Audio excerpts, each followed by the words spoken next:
Hi everyone, welcome back to A Smart Academy. First of all, I'm hoping that you have already subscribed to the channel. If not so, please do subscribe to the channel and like the video. You can also join us on Telegram. Our Telegram's group's name is A Smart Academy discussion group, right? Or you can simply search at the rate A Smart Academy on Telegram. You will find us. Here we conduct quizzes on daily basis for upcoming exams like RRB, PO, SBI, etc. Right?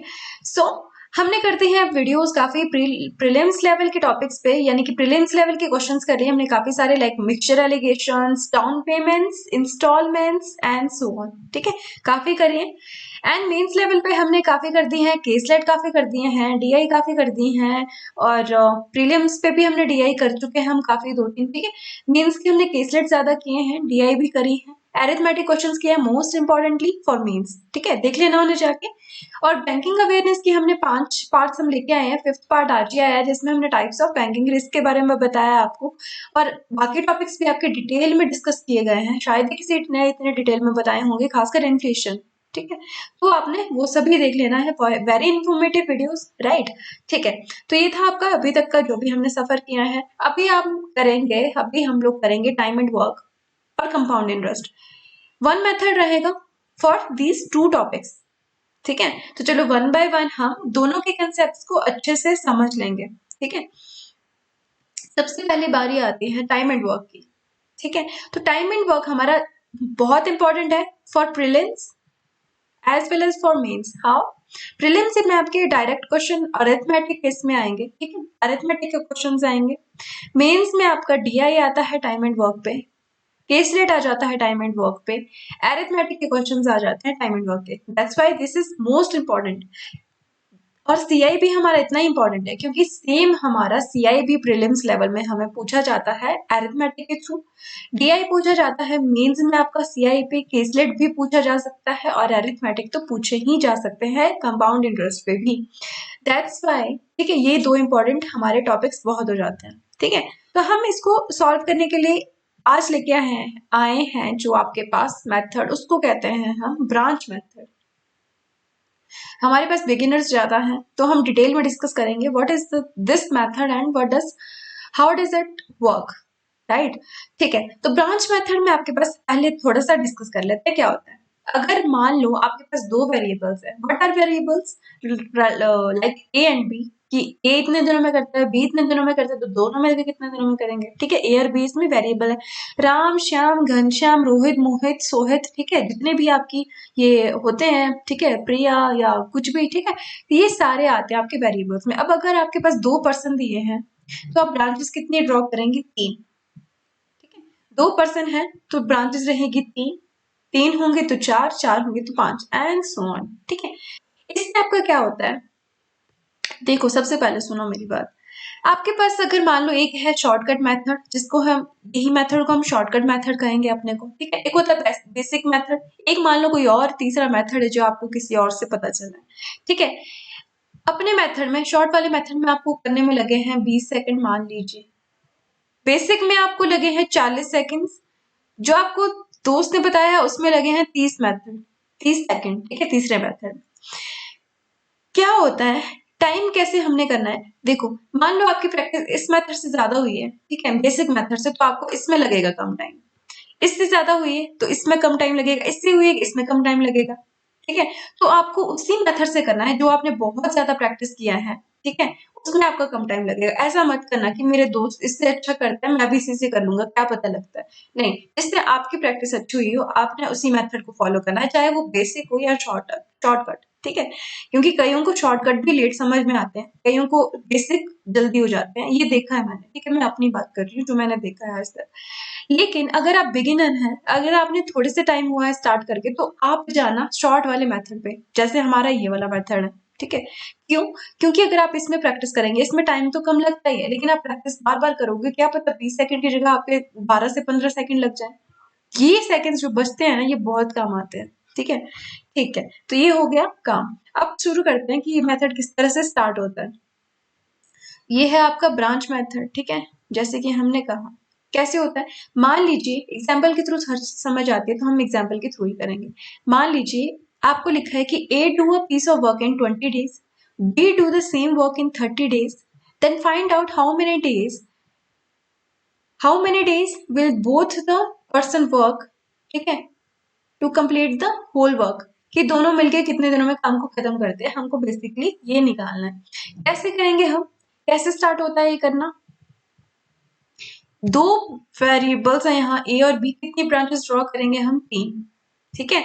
यहाँ पे हम लिखते हैं उनको total time कितना लगा सारे के सारे काम को करने के लिए, ये होता है फर्स्ट वेरिएबल का, या कोई भी लिख लेना, शफलिंग कर लेना, इसमें कोई फर्क नहीं पड़ता, ठीक है। ए का लिख लिया यहाँ पे, बी का लिख लिया हमने यहाँ पे, ठीक है, फॉर आवर कन्वीनियंस, ठीक है। तो ये होता है आपका कि उनको टोटल नंबर ऑफ डेज कितना लगा, टोटल नंबर ऑफ टाइम या टोटल नंबर ऑफ डेज कितना लगा उनको टू कंप्लीट द वर्क, ठीक है, टू कंप्लीट द वर्क, वो हम लिखते हैं यहाँ पे। सबसे पहले टाइम एंड वर्क में हमने निकालना होता है एलसीएम, 20 और 30 का एलसीएम कितना आ जाता है, 60। इस एलसीएम को हम कहते हैं टोटल वर्क, क्या कहते हैं इसको, टोटल वर्क, ठीक है। और फिर हमने देखना होता है 20 से 60 जाने में कितना लगेगा, 3 लगेगा, यानी कि 20 इंटू 3 होता है 60, और 30 इंटू कितना होता है 62, ठीक है। और इसको हम कहते हैं एफिशिएंसी। सबसे पहले काम हमारा यही चीज सॉल्व करना रहता है, ठीक है। ये होती है एफिशिएंसी। एफिशिएंसी क्या होती है कि एक दिन में कितना काम करते हैं, 1 डे वर्क, जिसको हम कहते हैं, क्या कहते हैं, 1 डे वर्क, यानी कि एफिशिएंसी। मान लो आप कितने दिनों में, एक दिन में कितना कर लेते हो, वही आपकी एफिशिएंसी है, ठीक है। तो ये होता है टोटल वर्क, ये होती है एफिशिएंसी, ये होता है total number of days required to complete the work. अब हमें क्या करना है, हमने फाइंड आउट करना है ए प्लस बी, ये वाली ब्रांच रहती है ए प्लस बी की, मतलब टोटल नंबर ऑफ डेज की, ये हमने फाइंड आउट करना है। अब देखो हम क्या करेंगे, एफिशिएंसी को ऐड कर देंगे, लिख लेंगे यहाँ पर, ठीक है, जितने की भी एफिशिएंसी होगी। यहाँ आ गई 5, 3 + 2, 60 को 5 से डिवाइड करेंगे तो हमारे पास टोटल नंबर ऑफ डेज आ जाएंगे, विच इज 12, 60/5 12, ठीक है। तो इतना सिंपल देखो ये मेथड है, ठीक है। 5 सेकंड, 6 सेकंड, 7 सेकंड, 8 सेकंड, ठीक है, कितने सेकंड भी लग सकते हैं इसमें, ठीक है, कम ही लगेंगे। तो ये था आपका ब्रांच मेथड, कुछ नहीं करना है, आपको एलसीएम लेना है यहाँ से यहाँ पहुंचने में। देखो अगर हमने निकालना था कि एक पूरा काम कितने दिनों में करता है, तो आपको एफिशिएंसी को डिवाइड करना पड़ता है टोटल वर्क से। एफिशिएंसी निकालनी है तो टोटल वर्क को डिवाइड करना होता है टोटल काम से, कि टोटल टाइम से कितना लगेगा आपको, ठीक है, ऐसे रहता है इसका, ठीक है। फिर आती है बारी, इसी से हम करते हैं अल्टरनेटिव डेज में। आते हैं ना क्वेश्चन कि अल्टरनेटिव डेज पे वो काम शुरू करते हैं, पहले ए करता है फिर बी करता है, तो इस तरह से उनको कितना टाइम लगेगा, ठीक है। तो अल्टरनेटिव डेज का कैसे होता है, मान लो आपको कहा है कि ए काम शुरू करता है, पहले ए करता है फिर बी करता है, फिर ए करता है फिर बी करता है, और चेन इसी तरह चलती है। तो बताओ कितने दिनों में करेंगे। तो पहले दिन यानी कि ए करता है पहले दिन में, उसकी एफिशिएंसी लिख लेंगे यहाँ पे, कितनी है 3। दूसरे दिन, यहाँ 2 मत लिखना, उसका मतलब होता है कि 2 दिन कर रहा है, ये मतलब एक दिन, यानी कि सेकंड वाले डे में बी कर रहा है, एफिशिएंसी कितनी है 2, मतलब एक दिन में कितना काम करते हैं 2, एक दिन में कितना करते हैं 2, दूसरे दिन उसकी टर्न है। तो मतलब कि 2 दिन में आपका टोटल कितना काम हो गया, 5, 3 + 2 5, 1 + 2 1 + 1 2, यानी कि 2 दिन में 5 काम हो गए। अब हमको 5 को ऐसी संख्या से, ऐसे नंबर से मल्टीप्लाई करना है जो टोटल वर्क के करीब हो। टोटल वर्क कितना, 60 के करीब क्या हो जाएगा, 12 से नहीं करेंगे कि डायरेक्टली 60 देते हैं, नहीं, वो गलत हो जाएगा आपका आंसर, ठीक है। हमको करीबी से करना है, मतलब कि 11 से कर लेंगे, यहाँ किया तो यहाँ भी करना पड़ेगा। कितना आ गया 55, यानी कि 55 काम आपके, 55 यूनिट कंप्लीट हो गए। यहाँ कितना जाएगा 22, कितने रह जाते हैं 55 से 60 के लिए, 5 यूनिट। टर्न किसकी आती है, ए की, बी ने कर दिया, ए और बी ने कर दिया, फिर से ए करने शुरू कर देगा, अल्टरनेटिव हो रहा है। ए ने किया एक दिन में कितने काम, 3 काम, कितने काम कंप्लीट हो गए 58, कितना आ गया यहाँ पे 23 डेज में 58 हो गए, है ना। तो कितने बचते हैं 20 के लिए, 2, यानी कि अब टर्न किसकी आती है, बी की, ए ने तो अभी अभी किया, मतलब कि अगले दिन यानी कि अगले वाले एक दिन में, यानी कि 24 हो गए, और 2 काम कर दिए बी ने, क्योंकि उसकी एफिशिएंसी 2 है तो 2 ही करेगा। कितने हो गए टोटल, 60 हो गए। यानी कि उनको लगते हैं 24 दिन जब वो अल्टरनेटिव डेज पे काम करते हैं, ठीक है। कितने दिन लगते हैं, 24, इकट्ठे करते हैं तो 12 दिन, अलग अलग करते हैं तो 20 और 30 दिन, ठीक है। That's the benefit of the working in group, right. चलो ठीक है, तो इस तरह से करते हैं हम अल्टरनेटिव वाला काम, इस तरह से करते हैं हम branch method in time and work. देखो ये तो था इजी वे, ठीक है, कि दो वेरिएबल है, दे दिया आपको डायरेक्ट क्वेश्चन, ठीक है। इनको तो वन वो करते हैं ना हम इस तरह से 1/x, ठीक है, इस तरह से जो जो भी हम करते हैं टाइम एंड वर्क का, ठीक है, ये तो इस तरह से भी सिंपली आ जाएगा, ठीक है। 1/20 1/30 एलसीएम ले लो, है ना। तो इस पे हम क्वेश्चंस करेंगे, जब टफ क्वेश्चंस की बारी आती है ना, उसमें ये जो इजी रहता है ये वाली चीज, ठीक है। चलो ये था आपका branch method time and work में। टाइम एंड वर्क के अलावा ये ब्रांच मेथड चलता है आपका कंपाउंड इंटरेस्ट में। How how does it work, let us see कैसे। एग्जाम्पल एग्जाम्पल के थ्रू सब कुछ समझ में आता है। एग्जाम्पल मान लेते हैं, आपका प्रिंसिपल दिया है आपके पास, कितना दिया है, मान लो 10,000, सबसे बेसिक चीज, ठीक है, 10,000 दिया है। मान लो आपको रेट ऑफ इंटरेस्ट दिया है उसने, कितना मान ले, 20%, 10% मान लेते हैं, ठीक है। 10% आपको दिया है रेट ऑफ इंटरेस्ट, ठीक है। 10% मान लो आपको रेट ऑफ इंटरेस्ट दिया है। टाइम ऑफ पीरियड मान लो आपको दिए हैं 2 साल, कितने दिए हैं, 2 years। अब हमको इसमें ब्रांचेस किस हिसाब से बनानी है, जितना आपको टाइम दिया होगा, कितना दिया होगा, जितना टाइम दिया होगा उस हिसाब से ब्रांचेस बनेगी। कैसे, यहाँ पे 2 साल दिए है ना, कितनी ब्रांचेस बनेगी, 2, कितनी बनेगी, 2, ठीक है। यहाँ हम लिखेंगे, वहां लिख देते हैं हम total work in case of time and work, यहाँ लिखेंगे हम प्रिंसिपल, क्या लिखेंगे, प्रिंसिपल, कितना आ गया, 10,000, ठीक है। यहाँ पे हम लिखेंगे, जहां हम एफिशिएंसी लिखते थे ना, यहाँ हम लिखेंगे rate of interest. Rate of interest कितना है, 10% की वैल्यू कितनी होती है, 1/10, ठीक है। तो 1/10 हम यहाँ पे लिख देंगे। दोनों साल के लिए सेम इंटरेस्ट रेट है, तो दूसरी साल के लिए भी यहाँ लिख लेंगे। ये वाली लाइन होती है आपकी दूसरी साल के लिए, ठीक है। ये होती है आपकी पहले साल के लिए, ठीक है। अब हमें कुछ नहीं करना है, क्या करना है, कुछ तो करना होगा ना, कुछ तो करना है, ठीक है। 10,000 को डिवाइड कर देना है 1/10 से, ठीक है। 1/10 को मतलब रेट ऑफ इंटरेस्ट से इसको डिवाइड कर देंगे, कितना आ जाएगा, यहाँ पे 1000, यहाँ पे भी कितना आ जाएगा, 1000, रेट ऑफ इंटरेस्ट से डिवाइड कर दिया, ठीक है। तो अब क्या होगा, ये आ गया पहले के लिए, ये आ गया दूसरे के लिए। दूसरे के लिए भी पूरा नहीं आया, क्यों, क्योंकि इस पे भी तो इंटरेस्ट लगना है, इस वाली वैल्यू पे भी तो लगना है। ये तो अभी इसी पे लगा ना जो पूरा प्रिंसिपल था, लेकिन ये भी तो हमारे पास दूसरी साल में जाएगा, तो इस पे भी ये वाला इंटरेस्ट लगेगा। कौन सा लगता है इस पे, सेकंड वाला, मतलब ऐसे चलता है। ये इस पे लगेगा, कितना आ जाएगा, 100। टोटल कंपाउंड इंटरेस्ट कैसे आता है, आप इन सबको ऐड करके, कितना आ गया ये, 2100, है ना, 2100 यानी कि 2100। तो ये रहता है आपका पूरा कंपाउंड इंटरेस्ट। अब देखो, अगर 3 साल के लिए दिया हो तब कैसे करेंगे हम, मान लो 10,000 ही आपकी टोटल अमाउंट है। अब हमारे पास साल दिए हैं 3, ब्रांचेस कितनी बनेगी, 3। रेट ऑफ इंटरेस्ट 1/10 एक जगह लिख लो, चाहे तीनों जगह लिख लो, टाइम सेव करने के लिए एक जगह लिख लो, क्योंकि सेम है तीनों के लिए। कैसे होगा, चलो लिख ही लेते हैं, क्योंकि ये समझाना है मुझे, ठीक है। तो 1/10 आपका दूसरे के लिए भी है, 1/10 आपका तीसरे के लिए। यहाँ कितना आ गया, 10,000 का 1/10 कितना आ गया, 1000, 1000 एंड 1000, यहां तक हो गया। अब देखो 1,000 पे आपका ये वाला भी लगेगा, जैसे यहाँ पे ये वाला लगा था, यहाँ कितना आ जाएगा, 100। लेकिन इस पे अभी थर्ड ईयर वाला भी तो लगेगा, पहले हमारा सिर्फ 2 साल के लिए था ना, इसलिए सिर्फ यही लगा। अब तीसरे साल वाला भी तो इस पे लगेगा, कितना आ जाएगा फिर से, 100। ये तो इसी पे लगा, अब इस पे भी तो, इस वाले पे भी तो थर्ड वाला लगेगा इंटरेस्ट, कितना आ जाएगा, 100। अभी खत्म नहीं हुआ, अब ये रहता है सेकंड ईयर का, इस पे भी तो थर्ड ईयर वाला लगेगा, 100 पे भी 1/10 लगेगा, कितना आ जाएगा, 10। सबको ऐड कर दो, कितने बन गए, 1,000, 2,000, 3,000, 100, 200, 310, 3,310, 3,310 आपका टोटल कंपाउंड इंटरेस्ट आ गया।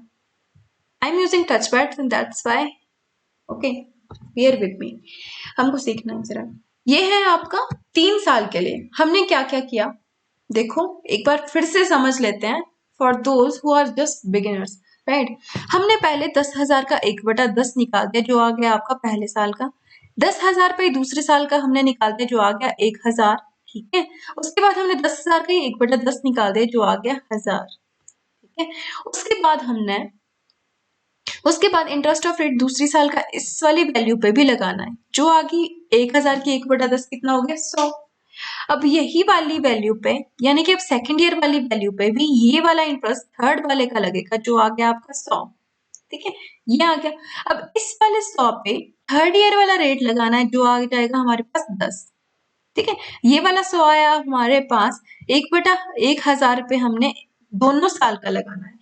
रुक जाओ, ठीक है। अभी देखो हम अलग अलग इंटरेस्ट रेट लेते हैं तब आपको पूरे अच्छे से आएगा। कैसे? देखो मान लो 10,000 आपके पास अभी प्रिंसिपल है, ठीक है, लेकिन हम रेट ऑफ इंटरेस्ट अलग अलग ले लेते हैं। कैसे ले लेते हैं? मान लो आपका पहले साल के लिए है 1/10, कितना है 1/10 फर्स्ट ईयर के लिए, ठीक है। दूसरे साल के लिए मान लो है कितना, मान ले बताओ 20% मान लेते हैं। 20% की वैल्यू कितनी होती है 1/5। अगर आपको परसेंटेज अभी क्लियर नहीं है तो वीडियोस है पार्ट 1 और पार्ट 2 परसेंटेज पे, सर ने बहुत अच्छे से आपको समझाया है बिल्कुल बेसिक में जाके, ठीक है। उसमें बहुत अच्छे से आपको समझ में आएगा, देख लेना। ये है आपका 20%। अगला कितना ले लें, कितना ले लें 1/4 ले लेते हैं, ठीक है। कितना आ गया ये 25%, ठीक है। ये हमने अलग अलग इंटरेस्ट रेट ले लिए। अब देखो हमने निकालना है पहले इसका, ठीक है। ऐसे करके कितना आ गया यहाँ 10,000 का 1/10 कितना आ गया 1,000। फिर हमने ले लिया 1/5 किसका, इसी 10,000 का, कितना आ गया ये 2,000 आ जाएगा, ठीक है। 10,000 का 1/4 कितना हो जाएगा 2500, ठीक है। अब देखो अब हमने निकालना है कि ये वाला इंटरेस्ट रेट अब इस पे भी लगेगा, ठीक है। 1,000 का 1/5 लग जाएगा, कितना आ जाएगा ये 200, ठीक है। इसी अब देखो इस पे पहले ले लिया ये, अब इस पे ले लेते हैं। अब देखो ये आ गया 1,000 पे जो इस वाली साल का लगा है, अब 1,000 पे थर्ड वाली ईयर का भी लगेगा, तो 1,000 का 1/4 कितना आ गया आपके पास 250, ठीक है। 250 ये आ गया। अब अगला अगला देख लेते हैं, अगला किस पे आएगा, इस 2,000 पे भी तो थर्ड साल का लगेगा, कितना आ जाएगा 2,000 का 500 आ जाएगा, ठीक है। अब कौन सी वैल्यू बचती है हमारी, अब बचती है हमारी वैल्यू इस 200 की, सेकेंड ईयर का ये भी है, इन तीनों पे लगेगा आपका तीसरी साल का, इन दोनों पे लगेगा इस साल का भी, इस पे लगेगा आपका दोनों साल का, ठीक है। तो 200 पे आपको 1/4 का भी लगेगा, कितना आ जाएगा 50, ठीक है। सभी को ऐड कर देंगे, कितना आ जाएगा 2,000 3,000 5,500, 500 और 500 3,000, 3,000 और 200 3,200, 3,200 प्लस 300 कितना आ जाएगा ये 2 2 4 1 5 5 6, अरे कितना जाएगा ये, ठीक है। जितना भी इसको सॉल्व करके आएगा 300 5 3 8 8 5 13 33 133 35 35 और 3 ऐसे कुछ आ जाएगा ये, ठीक है। जितना भी आ जाएगा वो आपका कंपाउंड इंटरेस्ट बन जाएगा, ठीक है। ठीक है, तो ये आपको अच्छे से समझ में आ गया होगा ना। एक बार फिर से देख लो, पहले 1,000 कैसे आया, ठीक है। 1,000 कैसे आया 1/10 कर लिया 10,000 का, फिर 1/5 कर लिया, 1/5 के बाद फिर 1/4 कर लिया, ठीक है। 1/4 करने के बाद आपने कितना कर लिया,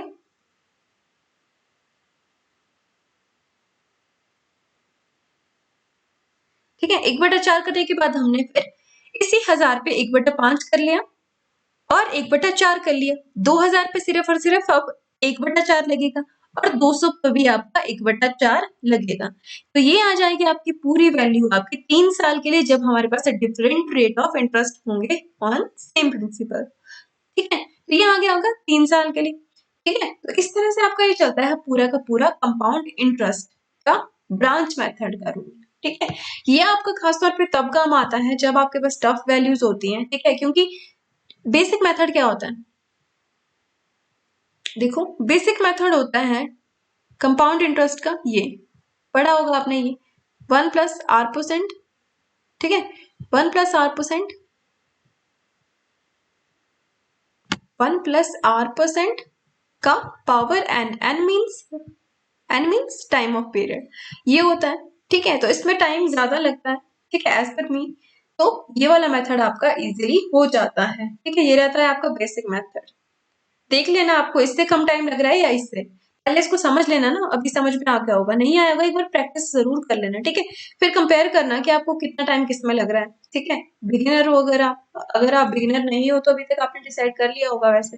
ठीक, तो ये थे आपके दो मेथड। अभी हम क्वेश्चन से सॉल्व करते हैं इनको, देखते हैं किस किस तरह से ये सॉल्व होते हैं। ठीक है, चलो पहले आते हैं टाइम एंड वर्क के क्वेश्चन। कहते हैं कि Arnab is twice as fast as Bhanu, as fast as मतलब यहाँ पे आपको क्या दी गई है, एफिशिएंसी। एफिशिएंसी दी गई है कि अर्नब 2 गुना ज्यादा, मतलब कि ट्वाइस फास्ट है भानु से। कौन कौन पर्सन है यहाँ? अर्नब, भानु और एज फास्ट एज चंदू, और चंदू ABC है।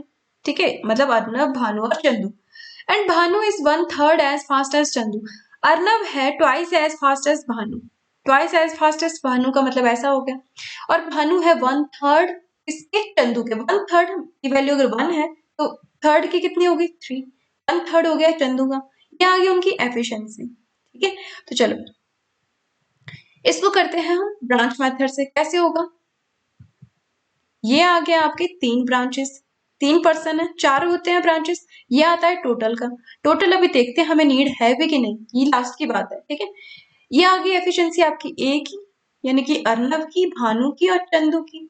ठीक है, अब देखो आगे क्या कहता है कि they can complete work in 30 days, कि वो तीनों मिलके काम करते हैं 30 डेज में। मतलब ये हमें दिया गया है, ये वो तीनों मिलके कितने में करते हैं? ये है आपका अर्नब, ये है आपका भानु, ये है आपका चंदू, ये है आपका तीनों 30 दिन में करते हैं। एफिशिएंसी तीनों की कितनी मिला के आगे? 3 तो 5 6, प्लस कर देंगे सबको, इसको इन दोनों को मल्टीप्लाई करेंगे तभी तो आपके पास टोटल वर्क आएगा। तभी हमने देखा ना कि टोटल वर्क को डिवाइड करते हैं इससे, तभी आता है, मतलब कि इसको मल्टीप्लाई करना पड़ेगा इससे, तभी टोटल वर्क आएगा। ये आ गया टोटल वर्क। अब हमें पूछा क्या है, in how many days can Arnab, Bhanu and Chandu do the work respectively, कि वो तीनों कितने दिनों में काम करते हैं। आ ही जाएगा 180 divided by 2, 90, 180 divided by 1, 180, 180 divided by 3, 60। ठीक है, तो 90, 180, 60 आ जाएंगे रिस्पेक्टिवली अर्नब, भानु एंड चंदू के वर्किंग डेज की, वो टोटल काम कितने दिनों में खत्म करते हैं। ये हो गया आपका ब्रांच मेथड। जब आपको एफिशिएंसी दी है, टोटल वर्क दिया है कि वो सारा काम तीनों मिलके कितने दिनों में करते हैं। ठीक है, उससे हमने निकाल दिए नंबर ऑफ डेज। ठीक है, अब चलते हैं नेक्स्ट पे। ये भी टाइम एंड वर्क का है, थोड़ा सा अलग सा है। Vijay can do a piece of work in 24 days. एक कोई इंसान है विजय, वो काम करता है टोटल कितने दिनों में? 24 दिनों में। कितने दिनों में करता है? 24 दिनों में करता है। उसके बाद कहता है, उसके बाद आता है राकेश। राकेश लिखा है ना कि Rakesh can do the same work in 30 days.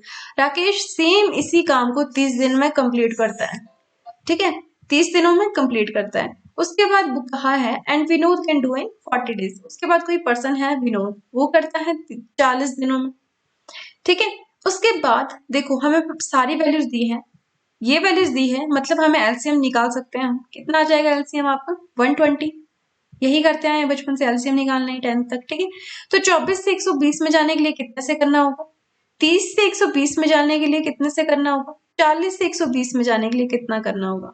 3 से करना होगा। ठीक है, ये आ गया इनकी एफिशिएंसी, ये आ गया इनका total number of days to do the work, ये आ गया टोटल वर्क। ठीक है, आगे कहता है कि Vijay and Vinod work for 4 days and handed it to Rakesh. मतलब उन्होंने 4 दिन काम किया। किसने? 4 दिन काम किया। किसने? विनोद और विजय ने 4 दिन काम किया, यानी कि 4 into efficiency of them. Efficiency कितनी है इसकी? 3 + 5 दोनों की कितनी आ गई? 8। यानी कि उन्होंने कितना काम कर दिया? 8 × 4 32। मतलब कि 32 काम उन्होंने कर दिए, टोटल कितने रह गए? 8 8 88 रह गए।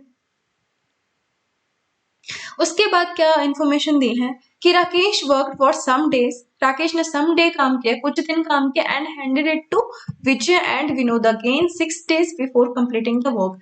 तो काम करने से 6 दिन पहले, यानी कि काम खत्म होने के 6 दिन पहले तक विजय और विनोद को उसने काम सौंप दिया कुछ दिन करके।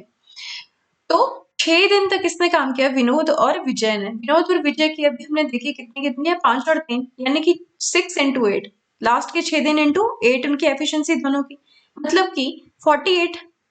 ठीक है, 48 अब इसमें से भी हो गए, कितने बच गए? 40। तो इन 40 काम को कौन करेगा? हैंडेड इन्होंने विजय विनोद को बाद में किया, सम डेज के लिए राकेश आया बीच में। ठीक है, तो ये काम राकेश ने किए होंगे। राकेश की एफिशिएंसी कितनी है? 4। तो 40/4 कितना आ जाएगा? 10।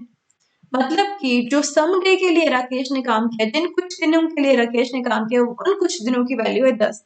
ठीक है, कहा था ना यहाँ पे कि Rakesh work for some days, ये हमने निकालने थे। ठीक है, कि राकेश ने कितने दिन तक काम किया, तो सम डे की वैल्यू कितनी आ गई? 10, मतलब राकेश ने 10 दिन तक काम किया होगा। ठीक है, तो इस तरह से क्वेश्चन होता है। अगर आपके पास डेज दिए हो, टोटल वर्क हम निकाल लेते हैं, एफिशिएंसी निकाल लेते हैं, देख लेते हैं किसने कितने दिन काम किया, और आपके पास आंसर आ जाता है। अब आता है आपका सीआई का क्वेश्चन। ठीक है, इसको भी हम करेंगे ब्रांच मेथड से। ठीक, तो कहते हैं कि what is the CI acted on an amount of ₹12,000। Amount दिया है, यानी कि प्रिंसिपल दिया है हमारा, कितना दिया है? प्रिंसिपल लिखते हैं हम सबसे ऊपर, 12,000 दिया है। At the rate of 9% rate दिया है पर एनम के लिए, at the end of 2 years। Time 2 years के, ब्रांचेस कितनी बनेगी बताओ? 2। ठीक है, ब्रांचेस इसमें 2 बनेगी, तो रेट ऑफ इंटरेस्ट हम यहां लिख लेते हैं। 9% का मतलब हो गया 9/100। यहां पे भी आ गया 9/100। ठीक, कर लो कैलकुलेट। 100 से 0 से 2 0 कट जाएगी, कितना जाएगा? 12,000 का 9/100, 1080। यहाँ पे भी कितना आ जाएगा? 1080। ठीक है, अब देखो इस पे लगेगा हमारा, क्या बताया था अभी हमने, कि इस पे भी लगेगा आपका सेकेंड ईयर का रेट ऑफ इंटरेस्ट, जो कि कितना आ जाएगा उसको हम यहाँ लिख लेंगे। कितना आ जाएगा? 72, 972, यानी कि नीचे 10 बच जाएगा तो एक पॉइंट लगेगा, यानी कि 97.2। इन सबको मल्टीप्लाई कर देंगे, कितना आ जाएगा? 2100, कितना आ जाएगा ये? 7,120। इसमें 97 ऐड होगा, कितना आ जाएगा ये? 2267.2। ठीक है, 2267.2 आपका टोटल कंपाउंड इंटरेस्ट आ जाएगा 2 साल के लिए on the amount 12,000 when interest rate is 9% per annum for 2 years। Right, तो इस तरह से हमने करने हैं ये क्वेश्चंस जो कि सीआई पे बेस्ड है। ठीक है, तो मुझे बताना आपको ये समझ में आया कि नहीं, जहां दिक्कत आएगी मुझे बता देना। ठीक है, वैसे तो समझ में आ ही गया होगा आपको ये 2 साल के लिए, 3 साल के लिए। ठीक है, सारा कुछ आपको समझ में आ गया होगा I think. Right, time and work का भी और अल्टरनेटिव डेज का भी टाइम एंड वर्क में। ठीक है, सिंपली भी और कंपाउंड इंटरेस्ट 2, 3, 1 years के लिए कैसे भी हम कर सकते हैं। आई होप आप सिंपली अब कर लोगे। Please do subscribe to the channel and like the video. ठीक है, अगर आपको मेथड समझ में आया होगा तो। Right, and I will see you in the next video. Till then, take care. Bye bye.